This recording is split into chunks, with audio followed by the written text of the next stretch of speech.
Boa noite a todos. Agradecemos a Deus essa oportunidade grandiosa que é concedida a cada um de nós, que é a oportunidade de mais um dia de vida. Agradecer pelo corpo físico, pelas oportunidades de trabalho que nós temos, o convívio, nossa família, os amigos de trabalho, os amigos de ideal espírita. A tudo isso nós damos graças.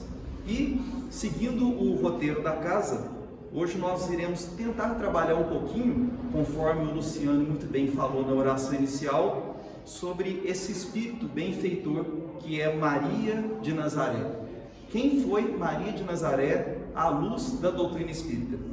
Nós vamos iniciar algumas reflexões baseadas no Evangelho, mas também dentro de algumas literaturas espíritas e, é claro, utilizando de ética e respeito pela posição de algumas outras religiões, pois o nosso objetivo aqui é tratar o ideal de conhecermos Maria de Nazaré pela literatura espírita, pelo ideal da doutrina espírita. Quando nós falamos então sobre Maria de Nazaré, é necessário nós tentarmos fazer uma introdução. O que a doutrina espírita nos explica sobre a fé? Muitas vezes a gente vai ver algumas religiões, a qual nós vamos demandar sempre o nosso respeito por todas elas, mas nós vamos ver religiões que apartam o ideal sobre falar sobre Maria de Nazaré. Outras religiões a colocam numa condição de santidade até muito forte. O que a doutrina espírita nos ensina a primeiro ponto? Toda fé que nós devemos desenvolver, ela deve ser raciocinada e não aquela fé cega. Mas para que a gente consiga deduzir essa fé raciocinada, nos é pedido alguns elementos, incluído esses, por exemplo, ao qual Kardec nos passa. Espíritas, amai-vos em primeiro ensinamento, instruí-vos em segundo. Devemos nos amar uns aos outros, buscar a religião, buscar a compreensão, mas acima de tudo, investigar, buscar a razão do conhecimento. E muitas vezes a gente vai ter muita consideração, não só sobre Maria, mas por outros fatores da vida, que algumas religiões adotam como erradas porque ela vem da mediunidade. Mas se nós buscarmos o recurso científico que nós temos hoje, associado com a fé e o amor, nós atingimos explicações muito salutares. Eu trouxe aqui para o início da nossa conversa uma revista que eu adquiri em 2013 e já utilizei algumas palestras. A revista chama Psique, ela é de 2013 e ela explica por fenômenos científicos o processo da mediunidade. Ela explica o cérebro de um médium e conseguiu observar algumas diferenças no cérebro daquele que é médium. Então hoje, à medida que nós vamos ampliando o processo científico, nós vamos obtendo respostas. E nós não precisamos ficar naquela fé cega, porque o raciocínio, a elucidação, ela vai nos trazendo verdades, ela vai nos trazendo explicações. Se nós voltarmos nos séculos, se nós buscarmos a época de Moisés, se nós fôssemos fazer uma leitura sobre o Levítico e o Deuteronômio, a grande maioria dos ensinamentos que ali estão são para aquela época. Com o avanço científico e com o avanço moral colocado por Jesus, que nós já conseguimos hoje, pouco poderíamos utilizar aqueles dizeres de Moisés, do olho por olho e dente por dente. Como que nós puniríamos uma pessoa cortando a sua mão? Como que nós poderíamos utilizar aquela estrutura tão machista de acordo com a mulher, se ainda é uma briga que a gente tem hoje pela valorização da figura feminina? Então, à medida que nós vamos recebendo esclarecimentos, processos científicos, nós vamos ampliando a nossa fé de uma forma raciocinada. Então, nós vamos entendendo que no século XII, século XIII, se nós falássemos de micro-organismos, nós talvez estaríamos falando sobre uma heresia. Se a gente falasse que talvez existe vida que a gente não enxerga, que são micro-organismos, nós talvez seríamos hereges. Depois do século XVIII, com a microscopia, o século XIX, com o iluminismo, com o avanço da biologia, da física e da química, essas coisas foram modificando. Até mesmo a ideia do surgimento de uma espécie, acreditavam-se que coisas inanimadas poderiam gerar seres vivos. Hoje a gente sabe pela teoria celular que não. Um ser vivo ele só surge a partir de outro ser vivo. Então a ciência é o ponto primordial que vem também de Deus. Então nós buscamos aqui um trecho de A Caminho da Luz, de Emmanuel. Ele fala aqui: a grandeza da doutrina não reside na circunstância do Evangelho de Marcos, de Mateus, de Lucas ou de João, mas está na beleza imortal que se irradia das suas lições. Ou seja, nós não podemos nos prender pelas traduções ou pelas básicas palavras, mas pelo teor que aquela palavra exprime para cada um de nós. E na questão 789 do Livro dos Espíritos, Kardec coloca uma nota, e ele diz no fragmento dessa nota: de tempos a tempos surge no seio dela homens de gênio que lhe dão um impulso. Vem depois, com instrumentos de Deus, os que têm autoridade e, em alguns anos, fazem adiantar há muitos séculos.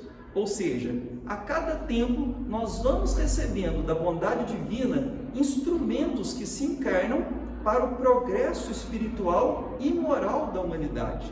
Ou seja, nós vamos nos melhorando intelectualmente e moralmente com o acesso desses espíritos.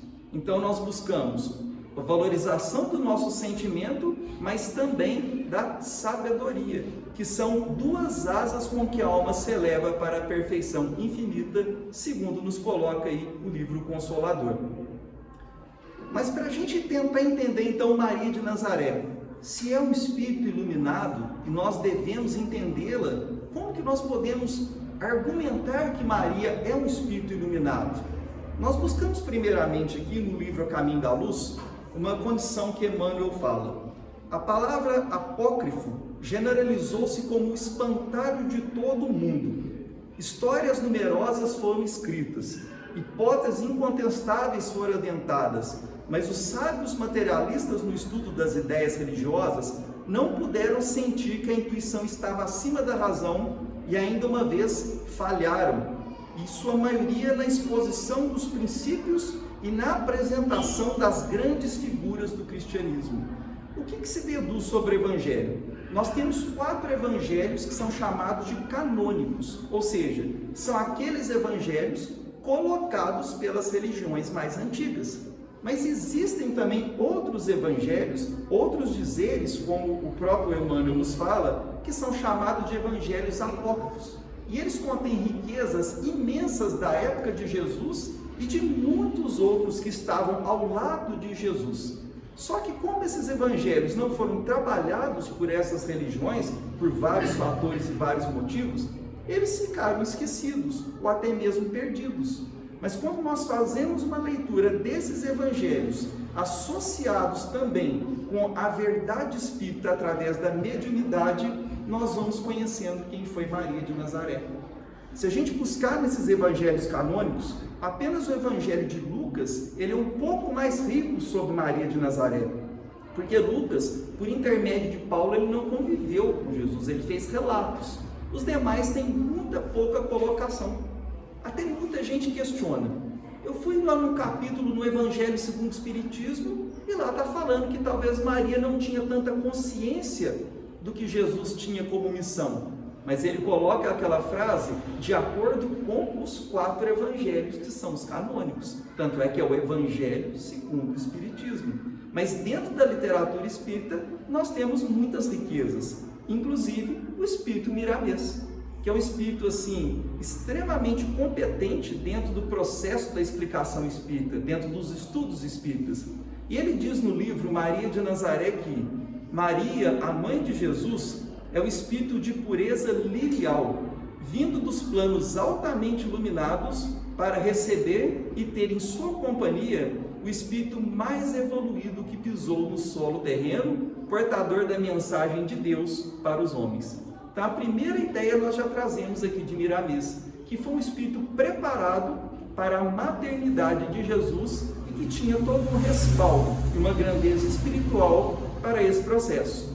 Associado com esse livro, nós temos também uma outra passagem de Caminho da Luz por Emmanuel.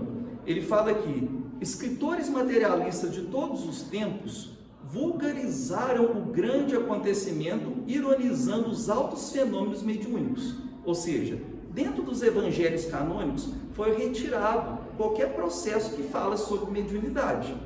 E ele fala um ponto bem importante: A figura de Simeão, de Ana, avó de Jesus, Isabel, João Batista, o precursor, e José, bem como a personalidade de Maria, tem sido muitas vezes objeto de observações injustas e maliciosas. Muitas vezes as ideias que concentram na população seria que valorizar-se a ideia de Jesus e desmerecer os espíritos que estiveram ao seu lado, auxiliando no trabalho espiritual, que não é o acaso, porque a gente sabe que pela doutrina espírita o acaso não existe. Então todos esses espíritos foram grandiosos na execução e na preparação do trabalho do Cristo. Então eles merecem o nosso respeito e a nossa atenção nos nossos estudos. E o interessante é como que um livro conecta-se com o outro. Quando a gente vai buscando essa fé e essa interpretação, a gente vai conectando as informações e vai chegando apenas numa linha de raciocínio. Esse livro me chamou bem a atenção, não conhecia, mas eu fiquei até pensando se tinha uma credibilidade, mas é assinalado pela Federação Espírita Brasileira, é pela editora FEB.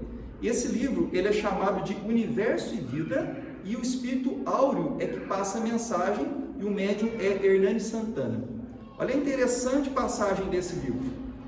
O amor sublime dos excelsos espíritos de Sírios, que seria uma estrela, a estrela de Sírios, não abandonou os antigos companheiros, e foi de lá, daquele orbe santificado que vieram desde os primórdios da terra, para auxiliar voluntariamente ao Cristo Jesus, aqueles seres extraordinários que cercaram no mundo o Messias, como Ana, Simeão, Isabel e Zacarias, e principalmente José e Maria. Ou seja, esse livro ele nos mostra aquilo que justamente Emmanuel fala em A Caminho da Luz. Esses espíritos tiveram uma importância porque a vontade divina ela não acontece ao acaso. Nós precisamos, é claro, do nosso desenvolvimento, do nosso progresso, e precisamos de espíritos muito mais elevados para trazer essa evolução moral e essa evolução intelectual. Essa evolução moral que chega pós-Moisés nas mãos de Jesus, ela vem preparada por esses espíritos vindo da constelação da estrela de Sírios. Então a importância desses espíritos, incluindo Maria de Nazaré, é altamente qualificada por Emmanuel e também por esse espírito áureo. Isso também leva a gente a refletir uma questão do Livro dos Espíritos, que é a questão 779, que é dito assim: a força para progredir, aure, o homem em si mesmo, ou o progresso é apenas fruto de um ensinamento? E a resposta é: o homem se desenvolve por si mesmo, naturalmente, mas nem todos progridem simultaneamente do mesmo modo. Dá-se então que os mais adiantados auxiliam o progresso dos outros por meio do contato social.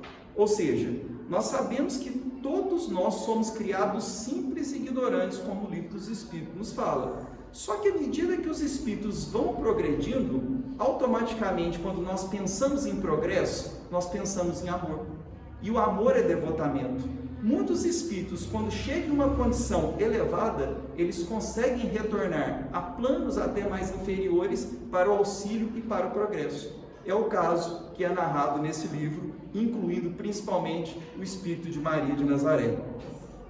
E em A Caminho da Luz ainda é dito que cabe ao espírito amigo e meigo que assumiu entre nós a identidade de Maria de Nazaré a tarefa magnânima, porém muito complexa, de ser a mãe de Jesus, o que estaria conduzindo os passos do Messias até que ele pudesse pessoalmente conduzir toda a humanidade nas veredas do amor. Nessa passagem a gente reflete: nós que estamos encarnados na condição masculina, a gente às vezes olha para uma mulher, seja ela mãe ou seja ela mesma figura feminina que cuida de alguém ou que se devota a alguém. Como é bonita a tarefa maternal, como é bonita a tarefa do cuidado, quando o espírito ele se incorpora na posição feminina para desenvolver e auxiliar uma criança, um espírito que chega em seus braços. Nós aqui já conseguimos entender o quão difícil é essa tarefa. Agora imaginemos receber Jesus para a tarefa maternal. Não poderia ser qualquer espírito. Não existe o obra do acaso. Existe ali, na verdade, todo um projeto divino para que o espírito grande envergadura moral, recebesse Jesus para o desenvolvimento da sua nobre missão. E no Universo e Vida é dito também: coube a ela fornecer ao mestre a base ectoplasmática necessária à sua tangibilização, servindo ainda de ponto de referência e de equilíbrio de todos os processos espirituais, eletromagnéticos e quimiofísicos que possibilitaram nessa orbe a presença crística. Ou seja, o trabalho de Maria de Nazaré foi imenso para receber o Cristo aqui no planeta Terra. E no Evangelho de Lucas, no capítulo 2, é tido que Maria, contudo, observava silenciosa todos os acontecimentos e refletia sobre eles em seu coração. Todas as dificuldades que ela via no processo que ela deveria assumir, ela guardava em seu coração. Ela de maneira nenhuma renunciou ao seu trabalho. Quando Simeão falou que pelo seu coração passaria uma espada, que aquele trabalho seria difícil, que aquela criança seria o crescimento de muitos e a queda de outros, quando ela via aquele menino ensinando aos doutores da lei, é claro que o instinto maternal e, acima de tudo, a condição evolutiva daquela mulher saberia a grandiosidade e a perseverança e a necessidade daquele trabalho. E assim ela o bem fez. E no caso que ele diz: em Maria a espada transpassará a tua alma, para que se revele os pensamentos íntimos de muitos corações. Isso está no Evangelho de Lucas. Quando a gente vê essa aceitação de Maria, nós lembramos então desse ponto primordial que a gente também busca no nosso dia a dia: aceitar as condições, aceitar o processo de vida ao qual nós recebemos. E a aceitação dela foi tão grandiosa que ela diz: eu sou a serva do Senhor, faça-se em mim segundo a tua palavra. Se ela não soubesse da sua condição, ela não mencionaria: eu sou a serva do Senhor. Eu estou aqui para o desenvolvimento de um trabalho assumido. Eu estou a serviço de Deus. E na questão 562 do Livro dos Espíritos é dito: os espíritos da ordem mais elevada, nada mais tendo a adquirir, entregam-se a um repouso absoluto ou têm ainda ocupações? Que querias que eles fizessem por toda a eternidade? A eterna ociosidade seria um suplício eterno. Quanto mais o espírito adquire condições do amor, mais ele trabalha em favor do progresso da humanidade. Quanto mais o espírito consegue juntar em suas mãos a capacidade evolutiva, mais o amor se faz e maior é a cooperação. Questão que a gente aplica perfeitamente ao trabalho exercido por Maria de Nazaré. E nesse livro, que é de psicografia de Chico Xavier, o espírito é o irmão X, aqui ainda assinava Humberto de Campos, esse livro chama-se Boa Nova. O último capítulo dele é um capítulo inteiro sobre Maria. Eu acho que é até proposital. Ele fecha o livro sobre uma história de Maria. E ele fala todo o processo que Maria sofreu após a morte de Jesus, após o processo da crucificação de Jesus. E nós resumimos aqui em 4 pontos mais ou menos o que esse livro fala. Maria estava diante da cruz. Imaginemos a dor e o sofrimento que ela passava ao ver o seu filho, que era o emissário de Deus, que trazia a nova do amor, que trazia o relacionamento e o progresso à humanidade, sendo colocado aquele momento à cruz. No momento em que ela se encontrava em dor, João aproxima-se dela. E quando eles chegam perto da cruz, Jesus fala: mulher, eis aí o teu filho. E fala para ele: filho, eis aí a tua mãe. Ou seja, João deveria cuidar de Maria. A atenção do Cristo, mesmo em dor, naquela cruz, era para que ele cuidasse da mãe dele e a tratasse também como mãe. Maria, depois daquela situação abatida, triste com a perda do filho, ela vai para uma região onde concentra-se alguns parentes, um lugar chamado Bataneia. E ela ficou um pouco reprimida, ela ficou um pouco pensativa na situação que tinha acontecido. Basta a gente fazer uma análise do nosso dia a dia. Quando a gente tem uma tarefa para a gente fazer, que é algo que consome muito a gente, que a gente gosta de fazer, quando aquilo chega no ponto final, a gente fica meio sem chão. É como se a gente ficasse sem uma rota, porque a gente estava acostumado com aquilo. Agora imaginemos a grandeza desse trabalho, que era estar ao lado de Jesus e aquilo chega num ponto. ela fica um pouco perdida. Mas depois de um certo tempo, João aparece e fala que tinha comprado um pequeno casebre, recebido na verdade um pequeno casebre, numa cidade chamada de Éfeso, e leva Maria para essa casa muito simples. E o interessante é que Maria, nesse momento, começa a atender as pessoas que passavam perto da casa. Todos aqueles sofredores, as pessoas doentes, as pessoas com problemas, iam até a casa para conversar com Maria. E o mais interessante, saíam curadas de lá. E nesse momento, João estava seminando o cristianismo, naquele processo, naquela região. E o interessante foi que um momento, um senhor chegou com hanseníase, o que até antigamente falava-se lepra, hoje a gente já usa o termo hanseníase, e ele, cheio de chagas, chega para conversar com Maria. E Maria alivia as chagas daquele homem. E ele fala, depois de aliviado em suas chagas, ele lhe beijou as mãos murmurando, Senhora, sois a mãe do nosso mestre e a nossa mãe santíssima. Então o termo santíssima, ele nasce com ela ainda viva, porque ela estava, mesmo depois de Jesus ter sido crucificado, ela continua o trabalho de amor e atender as pessoas e, acima disso, a curar as pessoas. Só um espírito de grande envergadura, de grande condição espiritual, poderia estar ali transpondo os fluidos para curar os doentes, e ela sim estava fazendo. Só que depois de atender a muitas pessoas, a ser tratada como uma casa da Santíssima, ela chega numa determinada idade e ela começa a cansar. E um dia ela vê um certo andarilho aproximando-se da região, e ela olha para ele e identifica, era seu filho, era Jesus. E ele, para se manifestar para ela, mostra as chagas na mão da cruz. E ele fala, sim mãe, sou eu, venho buscar-te, pois meu pai quer que sejas no meu reino a rainha dos anjos. Queria voltar com ela para os planos espirituais mais elevados de paz e de harmonia. Mas ela pede a Jesus que ela poderia voltar e ver as imagens do lugar onde eles viveram juntos, onde o cristianismo foi passado, onde Jesus curou tantas as pessoas. E a vontade dela foi tão intensa que um grupo de espíritos a levava aonde quer que ela queria. Ela pensava no seu filho, nas imagens, ela era levada aonde tinha muitos cristãos. Ela pensava lá do lago de Genezaré, ela foi levada para aquela região.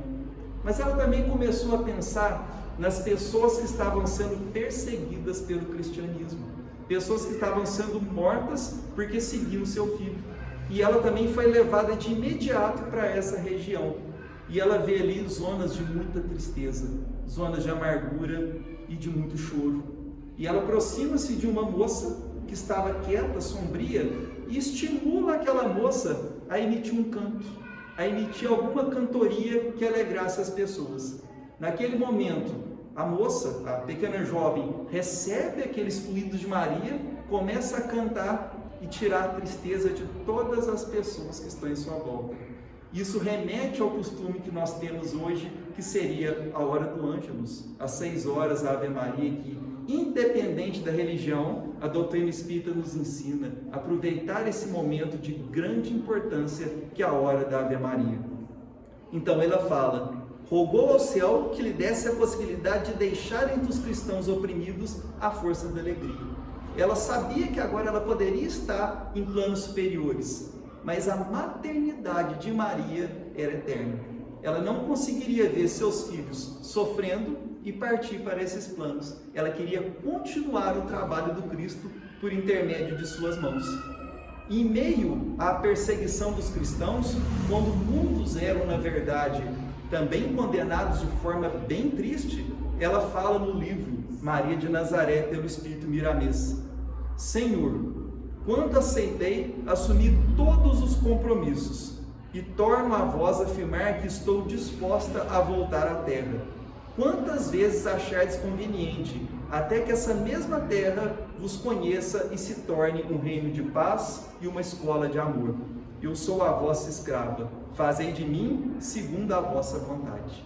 A devoção de Maria, a sua estrutura maternal, está presente entre nós hoje, porque nós ainda não somos uma escola de amor e ainda não somos um reino de paz. E ela só fala que sairá daqui o dia que nós estivermos devotados ao amor.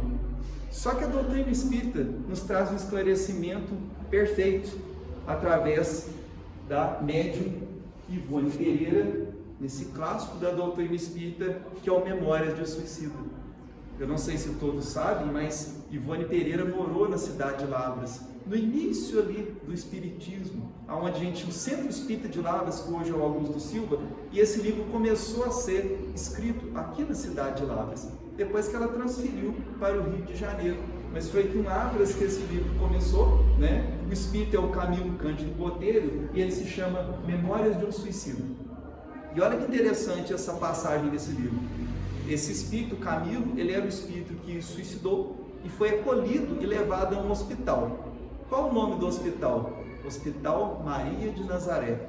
E lá dentro ele fala de muitas equipes de trabalho e ele diz que, trajados de branco, apresentavam-se caminhando pelas ruas lamacentas do vale, de um a um, em coluna rigorosamente disciplinada, enquanto, olhando-os atentamente, distinguiríamos, à altura do peito de todos, uma pequena cruz azul celeste, como um emblema distintivo. O primeiro relato sobre a legião dos servos de Maria, um extenso grupo de espíritos a serviço da Mãe de Jesus, que resgata os espíritos no Vale das Sombras. Então Maria coordena um hospital nesses planos difíceis e auxilia esses espíritos que atentaram contra a sua própria vida. A doutrina espírita nos fala a importância da vida a todo momento e as dificuldades que o espírito passa quando ele atenta sobre a sua própria vida. Mas Deus é misericordioso e a misericórdia para com esses espíritos está sobre as mãos abençoadas de Maria de Nazaré, que trabalha em favor do planeta Terra e principalmente desses espíritos sofredores em vales de sombras, pelas amarguras e pelas tristezas que eles carregam. E nesse livro também menciona-se, sobre a hora do Ângelus. Independente da religião, o horário das 6 horas da tarde é o horário em que muitas dessas equipes espirituais vão nesses vales para socorrer esses espíritos. Às 6 da manhã, não sei se todos aqui podem ouvir, mas pela Rádio Cultura, o programa Alvorada Espírita Cristã, ele tem toda uma leitura, uma reflexão diária, e também estamos ali em torno da Ave Maria também, que é o momento em que a gente prepara para o nosso dia, e também às 6 horas, quando a gente escuta pelas outras religiões também, o quão importante é a gente manter uma pequena dose de reflexão para esses nossos irmãos que estão tutelados sobre as obras de Maria de Nazaré. Para que a gente possa fazer uma reflexão final, o mais importante da doutrina espírita é a gente estudar, mas a gente buscar o que eu posso aplicar no meu dia a dia a partir de agora, o que eu consigo coletar desse ensinamento para o meu processo evolutivo. O que ficou bem claro para todos nós acerca desse processo de Maria foi a aceitação. O trabalho difícil que foi encarnar em uma época onde pouco se falava de amor, para trazer aquele que falaria de amor, vencer obstáculos, fugir para o Egito, ver o filho crucificado. Foi uma heroína. E além disso, a gente pode pensar, nós também podemos ter essa aceitação, a aceitação da nossa vida. E buscamos o espírito Hamed. Eu classifico Hamed e Joana de Ângeles, 2 espíritos importantíssimos para o conhecimento da nossa alma. E ele fala aqui, a esfera intelectual explica aquilo que sentimos. Todavia, ela pode racionalizar os sentimentos, criar álibis e disfarces que nos afastem da nossa verdade interior. Tenhamos em mente que não somos o que os outros pensam. Muitas vezes, nem mesmo o que pensamos ser, mas somos verdadeiramente o que nós sentimos.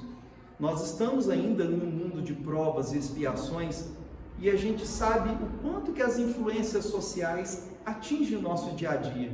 Muitas vezes a gente foge do nosso eu verdadeiro para atender aquele eu que a sociedade impõe. A gente faz não aquilo que a gente gosta, mas a gente acaba fazendo aquilo que a sociedade impõe como correto. A gente às vezes, dentro do nosso inconsciente, dentro da nossa razão, até da nossa emoção, a gente sabe qual que é o nosso caminho, qual que é a nossa tarefa aqui enquanto encarnados. Mas as ilusões e as pressões sociais, elas são muito fortes. E vai acabando que a gente vai criando álibis, como ele disse, e disfarces. mas que muitas vezes não nos permite trabalhar verdadeiramente a nossa trajetória aqui no planeta Terra. Quando nós olhamos todas as dificuldades de Maria e ela renuncia a tudo para o seu trabalho, que nós possamos também fazer isso, nos despir desses álibis e desses disfarces sociais. Quando a doutrina espírita nos mostra a fé verdadeira, o estudo, o aprimoramento, isso é para que a gente internalize e busque o que nós precisamos mudar, o que é verdadeiro na minha vida, o que vai ser seriamente colocado para o meu processo evolutivo. Doutrina espírita, na verdade, é aquilo que nós colocamos dentro de nós e colocamos praticar nas nossas 24 horas. Que nós possamos, mesmo ali naquelas dificuldades que a gente tem no dia a dia, que às vezes a gente sabe que é difícil a gente aceitar, que às vezes até serve de zombaria para as pessoas, ou aqueles dedos apontados que chegam para nós, não nos preocupemos com isso, né? Ele bem diz aqui, que na verdade nós não somos o que os outros pensam, nós somos aquilo que Deus espera de nós. E se nós estamos com o sentimento que nós estamos aqui para o trabalho do bem e para o desenvolvimento do amor, nós estamos no caminho certo. E ser grato pela oportunidade de florir. Nós não podemos de maneira nenhuma esquecer das nossas crianças e dos nossos jovens. Nós estamos em um momento muito sério, onde a gente tem visto falar a todo momento de depressão, de suicídio, e nós podemos a todo momento utilizar das nossas mãos, não por ações, mas por exemplos. Ser exemplo para aquelas pessoas que às vezes olham para a gente esperando um caminho. Então, quando nós florimos no nosso caminho, mesmo diante de pedras, e fornecemos recursos para aqueles que estão ao nosso lado a florir também, nós estamos no caminho certo. Quando a gente mostra para um adolescente ou para a criança que a dificuldade dele, que a deficiência que talvez ele traz, com aquilo que ele mais tem vergonha, é a coisa mais normal do mundo, porque todos nós trazemos problemas e trazemos defeitos e trazemos as nossas dificuldades, ele se sente valorizado e coloca a sua mão dentro do recurso que ele tem. Nós precisamos a todo momento, enquanto espíritas, assumirmos que todos nós temos as nossas dificuldades, mas todos nós estamos com valores imensos em nossas mãos para florir o bem no nosso mundo. Dificuldades vão existir, zombarias vão existir, pedras vão atingir, mas nada atinge aquela voz de Deus dentro de nós. Segue e faz o bem. E que nós possamos buscar sempre aquilo que nos traz o amor, que nos traz a paz. Que possamos trabalhar essas nossas imperfeições com aceitação e abrir a identificar as qualidades que todos nós trazemos. Que Jesus nos abençoe e nos dê a sua paz.